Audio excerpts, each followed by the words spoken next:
Good evening and welcome to this episode of Al-Shabaka's Policy Lab series. Thank you for joining us. I'm Nadim Bawalsa. I'm the commissioning editor at Al-Shabaka, and I'm honored to be with you tonight facilitating this discussion about the shifting US public discourse on Palestine and implications for policy change at the government level. Since the 2021 Unity Intifada, Palestinians have been garnering increasing support in the US. Progressive activists, media outlets, congresspeople, and movements across the country have been spotlighting the Palestinian struggle for liberation as a social justice issue that deserves US support, especially given the country's long-standing military aid to Israel. As a result, pro-Israel lobbies and influential Zionist supporters have ramped up their efforts to quash Palestine solidarity on Capitol Hill by influencing the Democratic primaries. They've also embarked on an expanding campaign to criminalize Palestine advocacy by weaponizing anti-Semitism in anti-BDS legislation. What do these shifts at the public and state levels signify for the Palestine solidarity movement in the US and for US policy on Palestine? What can Palestinians in Palestine and the US do to translate the growing public support into actionable policy? Joining us this evening to discuss these important developments and more, Al-Shabaka's policy analyst and board member Zaha Hassan, and Al-Shabaka's new US policy fellow Tariq Kenney-Shawa. Thank you both for being with us this evening, and welcome to the team, Tariq. We're very happy and excited to have you with us. Zaha Hassan is a human rights lawyer and fellow at the Carnegie Endowment for International Peace. Her research focuses on Palestine-Israel peace, the use of international legal mechanisms by political movements, and US foreign policy in the region. She previously served as coordinator and senior legal advisor to the Palestinian negotiating team during Palestine's bid for UN membership from 2010 to 2012. She received her JD from the University of California at Berkeley and her LLM in transnational and international law from Willamette University. Tariq Kenney-Shawa is Al-Shabaka's US policy fellow. He holds a master's degree in international affairs from Columbia University and a bachelor's degree in political science and Middle East studies from Rutgers University. Tariq's research has focused on a range of topics, including the role of narrative in both perpetuating and resisting occupation, analysis of Palestinian liberation strategies, and evolving US foreign policy in the Middle East. His work has appeared in 972 Magazine, New Lines Magazine, the Carnegie Council, and the New Politics Journal, among others. Welcome to you both, and thank you for joining us. Before we begin, I'd just like to tell our viewers the format of tonight's Policy Lab. For the first 30 minutes or so, I'll pose some questions to Zaha and Tariq. During the second half of the lab, you will submit we will hold a Q&A, and our speakers will take questions from you, Throughout the discussion, please submit your questions by clicking on Ask a Question below, and remember that you can vote on the questions you'd like asked. If possible, please direct your question to one of our speakers. I will do my best to address as many of them as I can. So let's begin. Tariq, let's start with you. You've discussed in publications the importance of recognizing the connection between narrative and discourse on the one hand and policy. And that observing shifts in US public discourse on Palestine requires us to be cautious about implications for state policy. Can you tell us about the narrative shift you're seeing in the United States, why it's important, and what are its possibilities and limitations? Thank you, Nadim. And thanks everybody for taking the time out of all your busy schedules to join us today. I think this is a very timely and important topic, and I'm extremely excited to be sharing this platform with Zaha today. So to kind of dive into this question, people have been talking about this narrative shift on Palestine for a while now, but I sometimes wonder if not enough time is being spent on why it matters or doesn't matter when it comes to impacting actual life for Palestinians on the ground. So we're talking about narrative right now because for decades, pro-Israel narratives have played a major role in cultivating the unprecedented relationship between the US as the world's most powerful nation and Israel.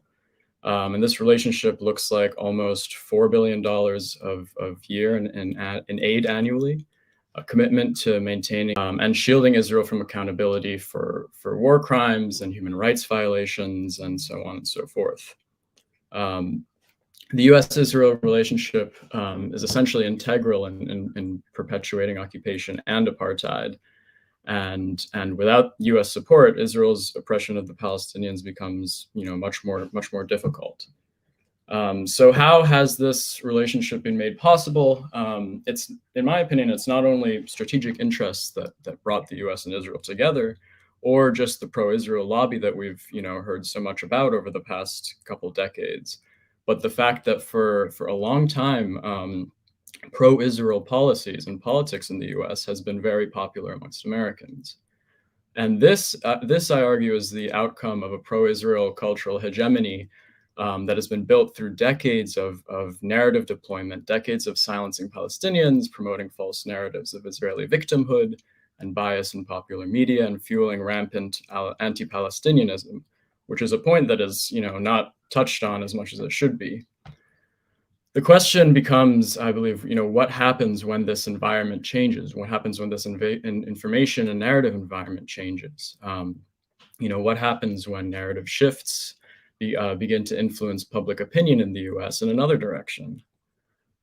So over recent years, support for Palestinians and their struggle for liberation has been growing across the globe, and most noticeably here in the U.S. We started to see this anecdotally over the summer of 2021 during the Unity Intifada, when many of our social media feeds were, flooded with messages of solidarity with Palestinians, and more importantly, Palestinian voices themselves were, for the first time, it seemed like Palestinians were finally telling their own story. And much of this explosion of activism and solidarity was very closely linked to America's own domestic environment, as the country grappled with and continues to grapple with systemic issues like racial inequality, white supremacism, police violence, and many more. But it's important to note that online discourse and activism, even if it's on the street, is one thing. We all know the reality of echo chambers and especially like Twitter and social media echo chambers and all that. But we're really seeing this change reflected in both public opinion across the United States as well as in Congress, where a growing number of Democrats have called and made explicit calls for supporting Palestinian rights. So while Americans are still, in general, very pro-Israel, sympathy for Palestinians is on the rise. According to the latest annual Gallup poll that every year asks whether Americans sympathize more with Israelis or Palestinians, the percentage of Americans who sympathize more with Palestinians has grown from a very low point of 12% in 2013 to 26% in 2022. Meanwhile, 64% who said they sympathized with Israelis in 2013 has gone down to 55% this year.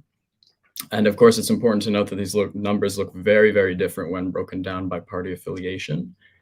Support for Israel was once a very bipartisan thing, but not as much anymore. More Democrats and those who lean Democratic express a very favorable view, an increasingly favorable view of Palestinians than of Israelis. A 2021 Quinnipiac poll found that among Republicans, 74% said their sympathy lay with the Israelis and only 8% with the Palestinians. But among Democrats, 43% said Palestinians and only 22% Israelis. So that's kind of just like a very shallow general idea of where the U.S. public sympathies lie, but those numbers only tell us so much about the deeper story. More importantly, over recent years, Americans have increasingly called for the U.S. to make actual tangible changes to Washington's standing policies of unconditional support to Israel. Most recently, a 2021 study found that most Americans, a majority of Americans, 51%, and a significant majority of Democrats surveyed oppose unconditional military aid to Israel. So that's just one example of a very tangible policy ask that most Americans across the board, and not just in the Democratic or liberal wing, have been signing on to. And yeah, of course, the growth and support for Palestinians is obviously more noticeable further left, but the shift is much broader than people assume. Younger generations, of course, are more pro-Palestinian, but even evangelical Christians who for a long time have served as the most vocal and energetic pro-Israel base have become less blindly supportive of Israel. If anyone is interested in kind of digging into these deep numbers deeper, I would definitely direct you to Shibli Talhami's surveys. He's at Brookings and the University of Maryland, but he does great in-depth surveys on this issue. So yeah, these shifts we're seeing, they're definitely gradual, but they're headed in the right direction. Now, I think an important limitation of this narrative and public opinion shift is that there's unfortunately a significant and at times growing gap between where the public stands and where actual U.S. foreign policy stands. For example, Betty McCollum's 2021 bill aimed at ensuring that that U.S. financial and military aid is not used to facilitate Israeli war crimes and rights abuses technically reflected American viewpoint on the issue, or the majority of American viewpoint on the issue. However, it did not pass into law. And this, it's important to note that this phenomenon isn't at all unique just to Palestine policy, and it's in an ostensibly democratic system.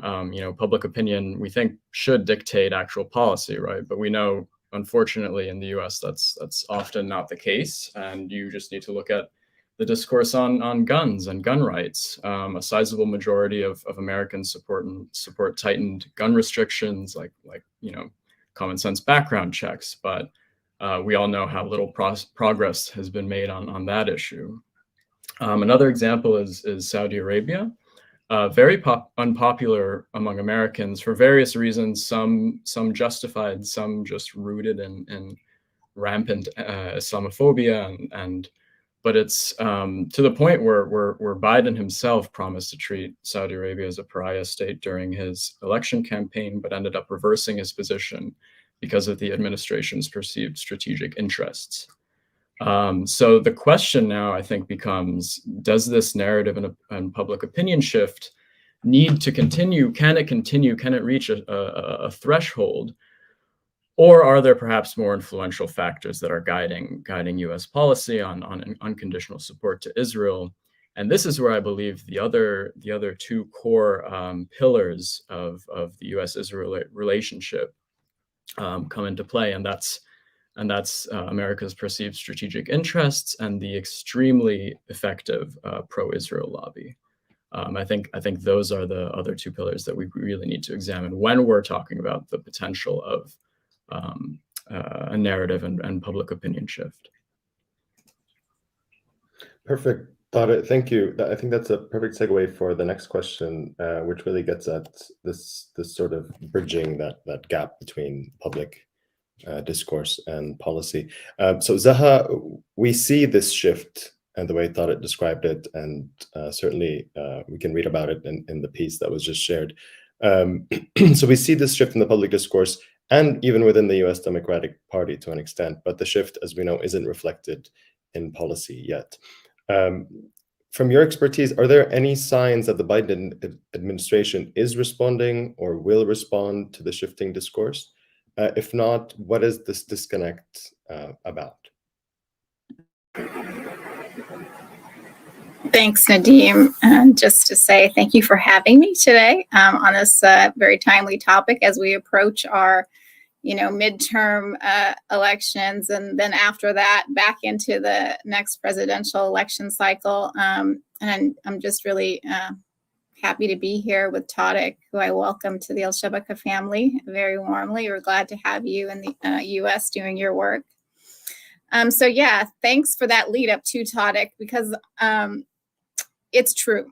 There is this shift that's taking place in US public opinion, more broadly, not just among Democrats, but more broadly. But in particular among Democrats, and yet we don't really see it translating into policy yet. But for sure, there are signs that we can see with the Democratic leadership that it's sitting up and it's taking notice of the fact that its base is trending in support of a foreign policy that centers rights, and that liberal Democrats, who tend to be more energized in elections in particular, they are supportive of conditioning aid to Israel. So we can see this in the last presidential cycle during the primaries, when Democratic candidates were asked on video by the New York Times about whether Israel is meeting human rights standards. What you definitely saw were some knee-jerk, I support the two-state solution and the right of Israel to defend itself kind of answers. But you also saw pained looks on candidates' faces as they tried to come up with some nuanced responses. It was clear that these candidates were concerned with not alienating Arab American and progressive voters before the primaries. And you heard the word problematic to describe Israel's human rights record, including from Pete Buttigieg, who is now a Biden administration cabinet member. Senator Amy Klobuchar talked about being ready to hold Israel to account when it deviates from human rights standards. But both Buttigieg and Klobuchar are not coming from the progressive wing of the Democratic Party, but they still felt that they needed to show some balance. And at the J Street conference in October 2019, several of the more progressive Democratic candidates, including Senator Warren, indicated that they were ready to consider conditioning aid to Israel over annexation of the occupied West Bank. And after Joe Biden clinched the Democratic nomination, his campaign recognized that it needed to do better on Israel-Palestine issues if it wanted to win the election, particularly since there are significant Arab American communities in key swing states. Senior members of his campaign began holding meetings with Arab American and Palestinian American community, and the campaign produced position papers specifically directed at Arab Americans and Muslim American communities.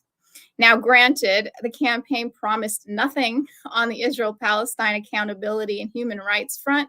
Instead, they tried to show some empathy for the plight of Palestinians while also promising to hire more Arab and Muslim Americans in government. Now, with the Democrats in congressional races, I think we're starting to see how the polling around Israel-Palestine is being reflected in candidate positions.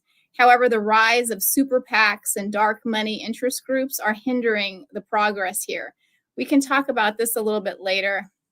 For now, I want to talk about why the Democratic national leadership is so keen to not have popular sentiment on Israel-Palestine become part of the Democratic Party line, and why it's working so hard to control the permissible limits of the national debate on Israel-Palestine within the Democratic Party when they know where the majority of Democrats stand.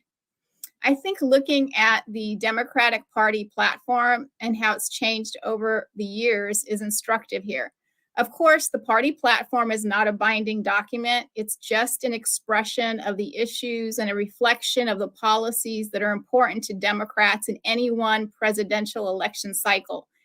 Because the platform gets voted on by the party at the national convention, you would assume that it would mirror popular Democratic sentiment at that time. One such longstanding sentiment among Democrats, according to polling that Tariq was noting, is that the U.S. should not take any side on matters involving Israel-Palestine. In fact, a majority of Americans, not just Democrats, have said this in Gallup polling when it started asking the question back in 1998.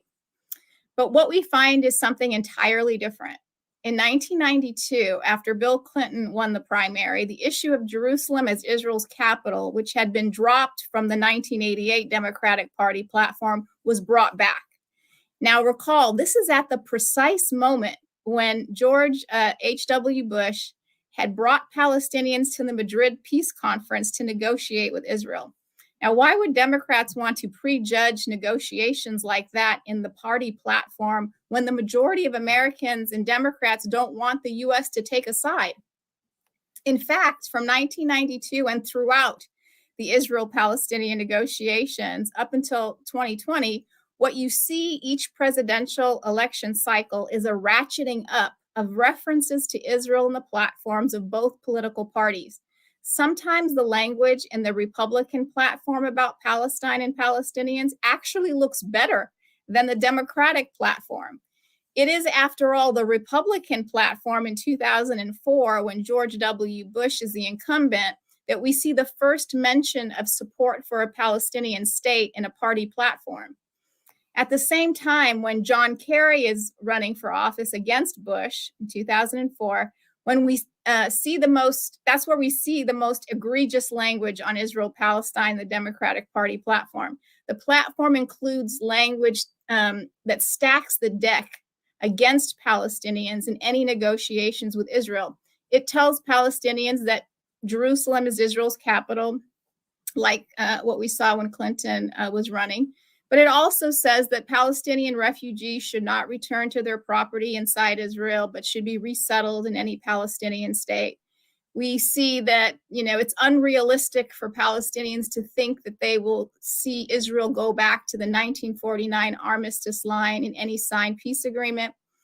So really taking a position on issues that are being negotiated between Israelis and Palestinians. And again, this is in the Democratic Party platform in 2004.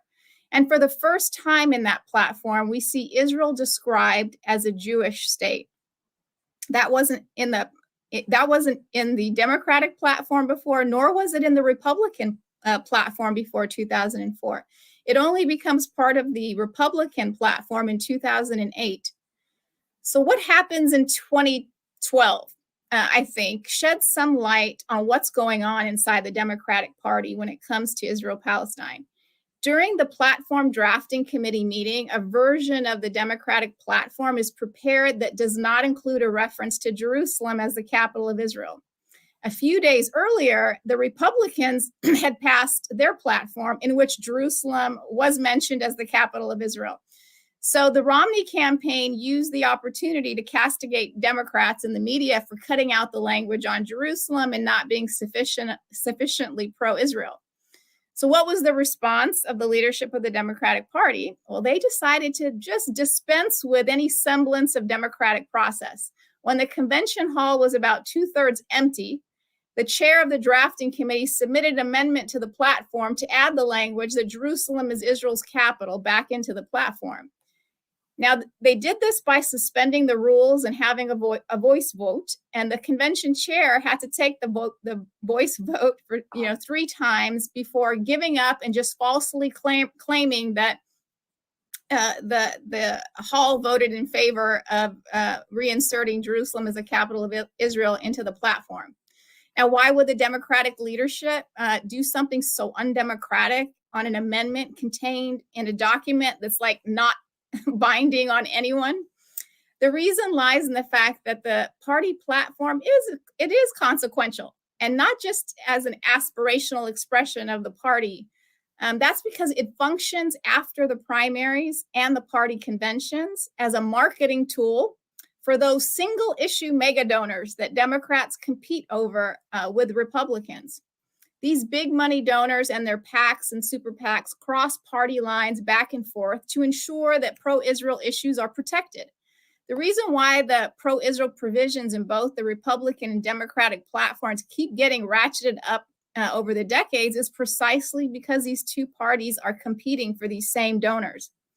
This was understood further in 2016 when Bernie Sanders, who had just lost the primary to Hillary Clinton, but who had a pocket full of Democratic electors to leverage, he wanted to change the party platform. He understood the meaning of the party platform, not just as an internal document for Democrats, but as a marketing tool for donors. And he managed to ensure that more progressive representation was on the drafting committee.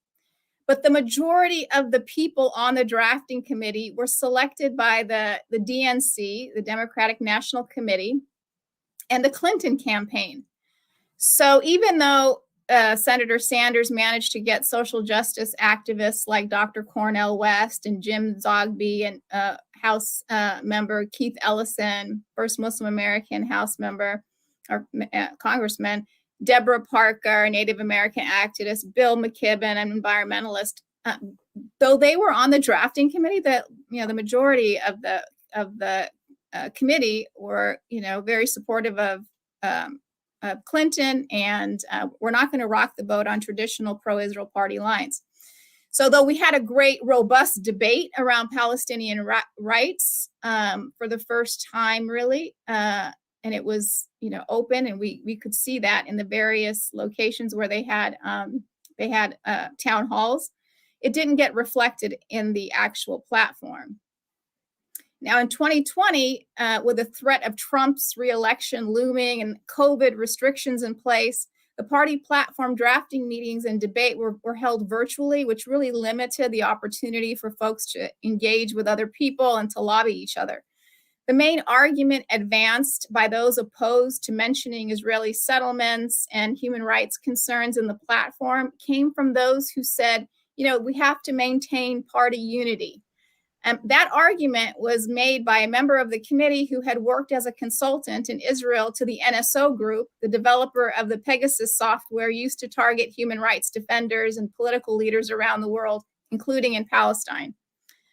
The platform language that was ultimately passed again stacked the deck in Israel's favor in negotiations. It spoke of Israel as both a Jewish and democratic state, despite the fact that in 2018, Israel passed a quasi-constitutional law that essentially said that Palestinian citizens of Israel who represent 20% of the population do not enjoy the same level of citizenship as Jewish Israelis.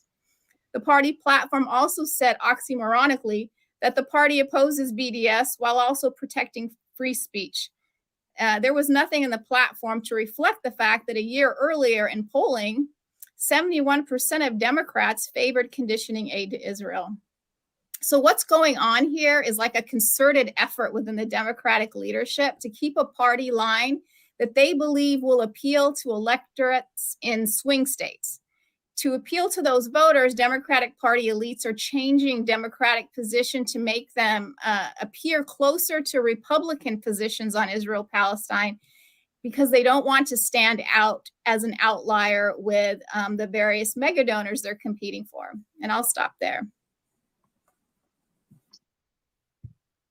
Thank you, Zaha, for the very thorough explanation. Very helpful for us to get to exactly where we are now in terms of the U.S. scene, let's say, and then onto the question to both of you: what needs to be done to bridge that disconnect, to bridge that gap? So, strategically, what should or needs to be done to translate the narrative shift into policy shifts in the United States? Yeah, thank you, Zaha. That was so in depth, and I think it's that kind of reminds me why it's important to kind of make sure we're keeping these two areas as distinct areas. First is the discourse and this narrative shift that we're talking about, and then the reality on the ground and the reality when it comes to policy. First and foremost, I think it's also important that we step back for a moment and take stock of the progress that has been made when it comes to that narrative shift. It's very easy, to get discouraged as an activist or a policymaker who advocates for Palestinian rights and liberation. But it's also critical to recognize this is the first time that outspoken Palestinian American members of Congress. It's the first time that Palestinians are actually reclaiming their narrative in the public sphere. But then, yes, I think some of the stuff that Zaha, you touched on, it's also just shows how much work still needs to be done. So there's several fronts to which I think we can direct our specific attention and efforts. First, I think we need to understand how Israel's apologists and supporters are responding to changes in public opinion and this increased support for Palestinians on the streets. A great example is AIPAC's recent tactic or strategy shift when it comes to promoting what they deem to be pro-Israel candidates in the U.S. political process. So most recently, they established a super PAC called the United Democracy Project that continues their work of raising millions of dollars for Democratic primary candidates that AIPAC deems to be pro-Israel enough for them. But what is different about their approach is that now they make sure not to mention Israel in their campaigning and in their candidate advertisements until the elections are over, and they can say, so-and-so is the pro-Israel candidate that we supported and won. And they can play it off like, their catchphrase is something along the lines of being pro-Israel is good for politics and good for policy or whatever. But part of the important thing to note is that part of their calculation is that they do realize that Israel and the US unconditional support to Israel is no longer as popular as it may have once been amongst the average American. But it's also critical to note that it's also due to the fact that most American voters simply don't care very much about Palestine and Israel. It's simply not a threshold issue. And with that reality in mind, they've adjusted their approach to building this very effective coalition of pro-Israel supporters, but funneling their support in a way that doesn't necessarily touch on Israel itself. So with this in mind, I think we need to be focusing a lot of our attention on efforts that lead to the election of leaders that are more representative of where the US public is at on a variety of these issues, from a local to the national level. Because the other truth is that narrative can continue to shift public opinion, but it won't do much in the way of influencing actual US policy in a way that changes life significantly for Palestinians on the ground if lobbying efforts and strategic interests remain more influential and continue to tip the scales. So I think, with this in mind, actually focusing a lot of our efforts on reforming the system in which our supposed democratic state operates is a top priority. And so that's where I think it's critical that we as advocates for Palestinian rights and liberation highlight the intersectionality of the Palestinian struggle in order to build a larger and more effective coalition.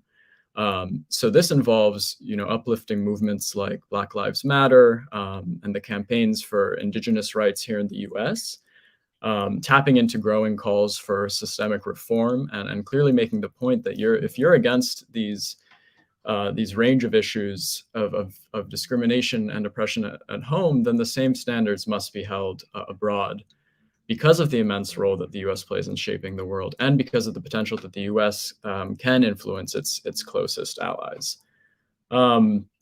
So within that objective, I think we need to, and what Zaha and Nadim touched on a bit earlier is the prevalence of dark money in our political process across the board, not just when it comes to Democrats. Dark money is a bipartisan practice and has been for decades. But an interesting, there has been a recent push against this. Just last week, Judith Whitmer, the Nevada Democratic Party chair, and James Zogby introduced a resolution calling for an end to regulated non-reportable expenditures from super PACs and 501c4 groups. But their move received a total of 0 votes from members of the Democratic National Committee. And this is important because it highlights the ongoing efforts by the Democratic establishment itself to suppress the gains that have been made recently by more progressive aspects of the party, even if they are more representative of not just the liberal voter base, but the American voter base. And this, I think, is just a huge strategic miscalculation by the Democratic establishment. But that it also goes back to what Zaha touched on in that they are trying to, build this middle of the ground coalition in their strategy against the Republicans, especially in the lead up to the midterms. So yeah, within that I really believe that, addressing the systemic issues with U.S. democracy at home is the first step. But there's other steps that range from, insisting that the U.S. ends its policy of propping up authoritarian dictators throughout the Middle East to continuing to support BDS that are all important in this process. At the end, ultimately, there's many different fronts on the spectrum between activism and policy making, and each of us can kind of play our strengths with the same end goal in mind. Thank you, Tariq. I'm going to switch to Zaha with a similar question, but perhaps a bit more targeted when it comes to what can be done. So in the previous question, you described how over the years, the 2012 Jerusalem Amendment on the floor of the Democratic Convention and the debates around the Democratic Party platform, how these have offered activists an opportunity to expose the way democratic elites stack the deck against policy change. Do you see any opportunities now to use this as leverage to push the envelope any further? Yeah, and thanks to Tariq for that. I totally agree with everything Tariq said. This is a systemic problem, is what I tried to point out with respect to the Democratic Party. The structures that are in place that are preventing a more thoughtful approach to Israel-Palestine peacemaking and policy making, and how these positions then get translated by members of Congress and by successive Democratic administrations, in particular, since we're talking about Democrats right now. But there are, as Tariq noted, these issues that we're talking about, they impact the democratic process to its core. And it's not just about Israel-Palestine. When you dispose of process and procedures and you ram through language and resolutions that the Democratic Party writ large does not support, that's a problem. Not just about Israel-Palestine policy, but it's a problem for everyone, because it can be done on any issue, and it is done on other progressive issues. And I think there's a lot of Democrats that aren't really happy about what they're seeing in terms of the Democratic Party's, anti-democratic practices in this regard. And that's why after the 2020 election, there was a number of members of the Democratic Party and the DNC that were pushing the party for a more fairly apportionment of funds that go to the states, and they were looking for better regional representation in the DNC structures. And they were also concerned about issues of process and issues of procedures, some of them that I highlighted earlier. And, this cuts across all progressive issues, because when you are concerned about playing to the swing state voter, instead of thinking about what's good policy and what are the positions of the Democratic Party writ large, you're skewing things towards a Republican position, and you're cutting out Democrats. And so there's been a movement to create sort of a caucus of folks that are aimed at reforming the Democratic Party to ensure that progressive issues get better play, and there's more fairness in the entire process on a number of other issues that Democrats are having within the party. As Tariq noted, the issue of PACs and super PACs and dark money in Democratic campaigns is wreaking havoc on progressive candidates seeking office, and in particular, of course, those supporting Palestinian rights for the same reasons that I talked about, because they're trying to appeal to mega donors and trying to be sellable in swing states. So, as Tariq noted, AIPAC, which is not, or historically was not a funder of campaigns, has now created this United Democracy Project, which is a political action committee, which is, supporting those candidates for office that, toe the traditional pro-Israel line. You wouldn't know that from its name, but they're also, oddly enough, supporting, more than 100 Republican candidates who supported the idea that Joe Biden stole the election from Donald Trump. So clearly an anti-democratic kind of united democracy project, but that's the kind of gaming that's going on with these PACs. And of course, there's the Democratic Majority for Israel, which is made up of mostly AIPAC associated and sympathetic individuals who want to have a more progressive face to what's pro-Israel single issue advocacy. And so they're able to put forward candidates that might appeal to a progressive voter, but it's all contingent on their, pro-Israel bona fides. And then you have all of this unaccounted for money that is going to ad campaigns, radio, TV, to kill off the slate of people, candidates that are running that are centering Palestinian human rights as a part of their progressive beliefs and agenda.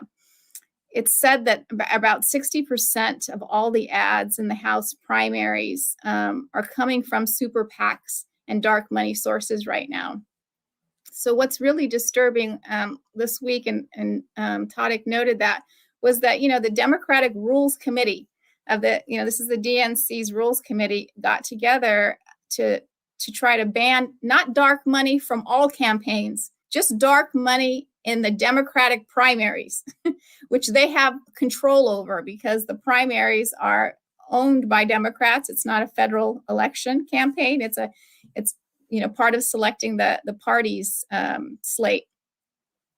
And they wouldn't even put it up for a vote, this proposal to ban dark money from Democratic primaries. That should have been a no-brainer, to say that we don't want Republican mega donors to be deciding who our Democratic candidate is going to be in midterm. That. And so why would Democrats not want to ban dark money from Democratic primaries when a lot of the Democratic money is coming from these Republicans, these Republican billionaires? Why wouldn't the party want to ensure that Democrats are choosing the candidates? I think the answer is that the DNC doesn't want the progressive base challenging the traditional positions of the party. The DNC wants to maintain certain positions that make them competitive, like I said, to mega donors and to corporate money and to the swing state voter. So I think working with Palestinian rights means working for campaign finance reform and ending dark money in politics, just as Tariq was saying. We need to start first, however, with ending dark money in Democratic primaries, because it's really problematic if you want to think about changing policies towards a more social justice, a conscious and rights-based approach to U.S. foreign policy. I think also important is connecting Israel-Palestine to issues at home. And one way to do that is to talk about the ways in which American citizens are being impacted by U.S. foreign policy towards Israel-Palestine. I think the killing of American journalist Shireen Abu Akleh presents this kind of opportunity, because it allows us to educate the public about just how barbaric and catastrophic our U.S. policy, U.S. policy is toward Israel-Palestine, where we don't even consider, which is supposed to be the purpose of government. Purpose of government is supposed to provide security to the American citizen. If the very purpose of the U.S. government is security, and we're not providing security to an American citizen or accountability for the death and killing of an American citizen, then something's wrong. And so I think issues like that are really important. And it's issues like that we can bring to the Democratic Party as well, to say, there needs to be change here. There's something terribly wrong. And I'll just stop there with that. Thank you, Zaha. Very much thank you both for these very thorough responses. There's much to be discussed, certainly, and we already have some questions. So I'd like to give our audience questions some attention as well. and we can go back to some of these points in the answers. Tariq, let's start with you. So given that the likelihood that US policy changes towards Palestine are quite slim, let's assume maybe we could be surprised. Which policy changes can realistically be expected from the US if they were to shift? Yeah, that's a good, very practical question. So what I see as that has the most potential when it comes to actual U.S. foreign policy changes are unfortunately wholly insufficient. If the hope is to significantly alter the Israeli oppressive calculus. So, in other words, I think even in best case scenarios, even if the U.S. reverses course and for example makes its support of Israel conditional. Israel has shown time and time again that it is willing to act on its own and against international consensus. So this is it's important to recognize while we're talking about the potential of the U.S. and the West as a means of pressuring Israel to change its ways, and I think it's also important to recognize the limitations of this and just how extreme Israeli, apartheid and settler colonialism has become. So an example of this is just the recent crackdown on the human rights organizations. Despite the fact that the EU, the UN, the US, and the US being Israel's most staunch ally have all come out unanimously to say that the evidence, quote unquote, that Israel presented in order to designate these human rights groups as terrorist organizations is insufficient, and even with the CIA itself saying it was unable to corroborate the evidence that Israel provided. The fact that they've gone ahead and done it anyways, and Israel's common practice of violating international law and committing war crimes, I think goes to show that they will continue to do what they believe is in their interest, no matter what. But in terms of actual policy, I think we saw a little, and we're continuing to see a little bit of movement on the question of conditioning U.S. aid, U.S. military aid to Israel. Last year there was the debate around the funding for Iron Dome, and although it eventually was passed, the additional funding to the Iron Dome system was passed. It did cause a stir in Congress and a stir in the DC think tank policy scene about whether the U.S. should be bankrolling these weapon systems. So when it comes to actual tangible policy, I think that I really think that the issue of conditioning aid is where we're going to see the most movement. But going back to, I think that the core of this question, and because of the less than optimistic view of the U.S. role in this, or the potential role even in best case scenarios, I think it's also very critical to move the conversation into one that focuses on how this discourse, how we in the diaspora, in the Palestinian diaspora and Palestinian advocacy circles can more effectively engage with empowering the Palestinian street at home in Palestine. And so I don't need to say it, but there's definitely a difference, a huge gap between the coffee shops and the sushi restaurants that the Palestinian diaspora frequent and represent here. But I think that the diaspora relations and relations at home are always a whole issue in and of itself. But I think that what the opportunity it does provide is providing a space for discourse and recognizing that the Palestinian street itself is the epicenter and should always be. Palestinians in Palestine are obviously the most deeply affected by Israeli occupation and apartheid. But I do think the role that this discourse shift can play is providing a space for more open and invigorated debate and an opportunity for Palestinians to share new ideas in an uninhibited way. So what this means, I think, is if it looks increasingly less likely that the U.S. or the international community can play a direct role in significantly changing Israel's calculations, I think that focus should shift more towards, how are we going to empower ourselves as a united Palestinian community to give us the hard leverage that we need to influence Israel's calculations ourselves. Thank you, Tariq. I want to try to get to two more questions, one for each of you. Zaha, and so maybe our answers, we can just be conscious of time as we have about 10 more minutes. So Zaha, I wanted to ask a question that was just posed and voted on by an audience member. Are there openings or opportunities to amplify Palestinian rights across unconventional party lines in the US? For example, engaging with libertarians on the issue of cutting foreign aid to Israel. Yeah, I think this is a really important point of convergence, is the idea of the astronomical amount of U.S. weapon systems that are being exported abroad.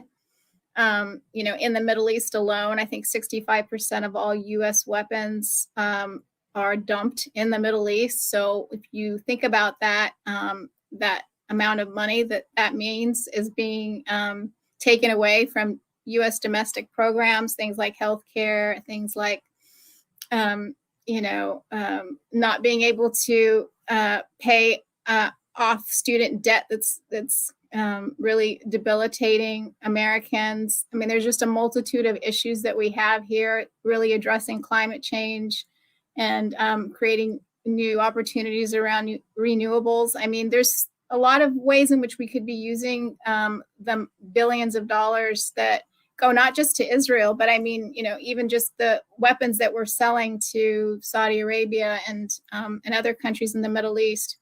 And the way that these weapon systems and technologies are being used to support authoritarianism in the region, and also coming back, finding their ways back to the US and impacting our civil liberties here.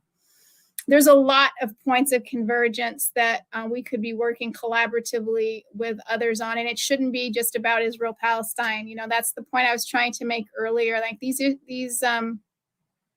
trend lines that we're seeing within the Democratic Party that are shutting down discussion around Israel-Palestine are being used to shut down discussion around these other important issues as well, and they all impact Palestinians just like they impact Americans and other peoples around the world, and so there's a lot of opportunities for building alliances and across party lines, because there's a lot of Republicans that aren't really too happy about the idea of shipping weapons off to some of these countries as well, and they're concerned about the civil liberties issues. Maybe not the ones that believe that Joe Biden stole an election and didn't think there was an insurrection on January 6th, but there's plenty of other Republicans as well. So absolutely, I do think that's an opportunity.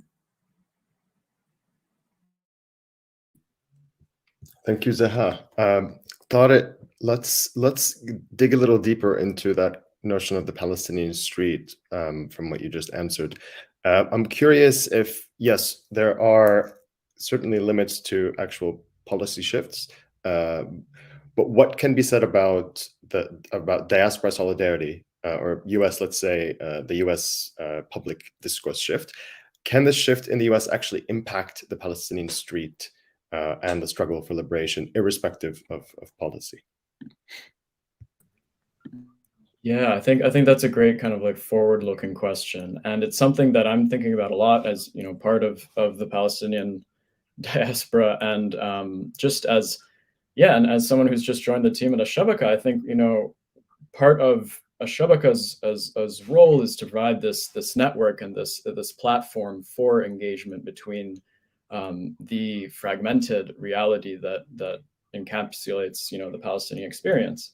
And I think the great thing about this shift in discourse is that it's opened up the space for a conversation about policy and about strategy, about liberation strategy. And I think the opportunity for a connection between this often remote these often remote and seemingly isolated pockets of Palestinian communities around the world and the very vibrant Palestinian streets is that platform opportunity for sharing ideas and sharing a way to make our movement more effective and our voice louder but actually provide a space for thinking about new policies and new ways forward. I think the movement itself feels like we're kind of stuck. Everybody's a lot across the board. Everyone has finally recognized that the two-state solution is defunct, but the question now is what's next, and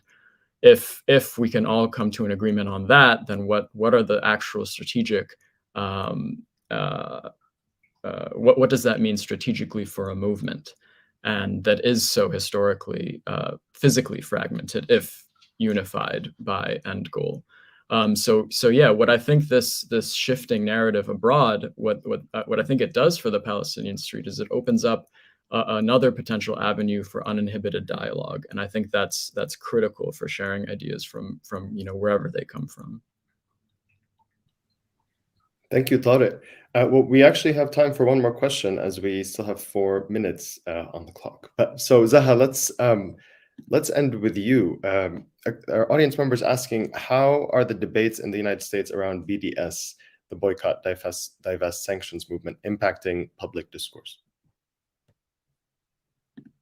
I'll try to be brief here, but I mean, what's interesting to me and most troubling about sort of the way in which BDS is being associated with anti-Semitism and this constant, reframing of any, any kind of Palestinian activism or pro-human rights activism around Palestine as anti-Semitic is that the targets really are the traditional spaces that have been where movements get built, college campuses, churches, places where people come together and really have been the driving force around, social justice and around civil rights and around anti-apartheid struggles. These are like the heart and soul of where those conversations take place. And so that's why I believe they're the targets, the primary targets. And, it's very concerning to me now that despite some really good wins in courts around, BDS, anti-BDS legislation at the state level, we're starting to see some cases, or at least one case in Arkansas involving a newspaper where it's been bumped up to the Court of Appeals because, or the Court of Appeals, has said that maybe this is in fact not a legitimate restriction on free speech, that past precedent around commercial, boycotts are going to be disregarded. Now, if this goes up to the Supreme Court with how the Supreme Court the makeup has now changed, it's really difficult to say whether or not we're going to see free speech respected. And if that happens, that really is going to impact the ability of Palestinian activism, pro-human rights activism in the U.S. to continue to make grounds. So I'm watching this and I'm very concerned about this, and I think we all should be.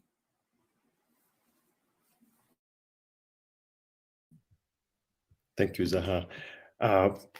We've run out of time, but Zaha and Tariq, thank you for joining us this evening and for sharing your insights into these shifts and developments in the U.S.